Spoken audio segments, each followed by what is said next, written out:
அமெரிக்காவில் நடைபெற்ற 10வது ஆசிய பசிபிக் காது கேளாதோருக்கான விளையாட்டுப் போட்டிகளில் 12 வீரர் வீராங்கனைகள் வெவ்வேறு விளையாட்டுப் போட்டிகளில் 6 தங்கம், 13 வெள்ளி, 5 வெண்கலம் என மொத்தம் 24 பதக்கங்கள் பெற்று இந்தியாவிற்கும் தமிழ்நாட்டிற்கும் பெருமை சேர்த்துள்ளனர்.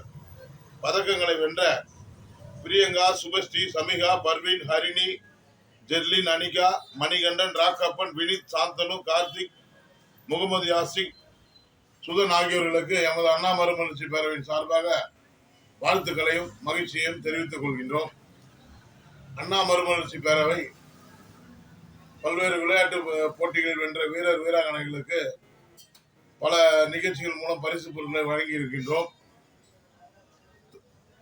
சமீபத்தில் எமது பேரவை அலுவலகத்திற்கு வந்த இந்த மாற்றுத்திறனாளி வீரர்கள் எமது பேரவை செய்தி தொடர்பாளர் தம்பி கார்த்திகேயனிடம் இதுவரை எங்களுக்கு ஊக்கத்தொகை எதுவும் வழங்கப்படவில்லை, எங்களை புறக்கணித்து விட்டனர் என்று சொல்லியிருக்கின்றார்கள். அவர்களின் கோரிக்கையை தம்பி கார்த்திகேயன் என்னிடம் தெரிவித்தார்.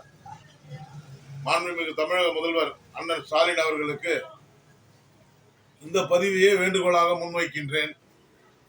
இந்த போட்டிகளில் புறக்கணிக்கப்பட்ட பரிசு ஊக்கத்தொகை எதுவும் வழங்காமல் புறக்கணிக்கப்பட்ட மாற்றுத்திறனாளிகளின் கோரிக்கையை உடனடியாக ஏற்று இவர்களுக்கு பரிசு மற்றும் ஊக்கத்தொகை வழங்க வேண்டும் என்று எமது அண்ணா மறுமலர்ச்சி பேரவையின் வாயிலாக தமிழக முதல்வர் அவர்களை கேட்டுக்கொள்கின்றேன்.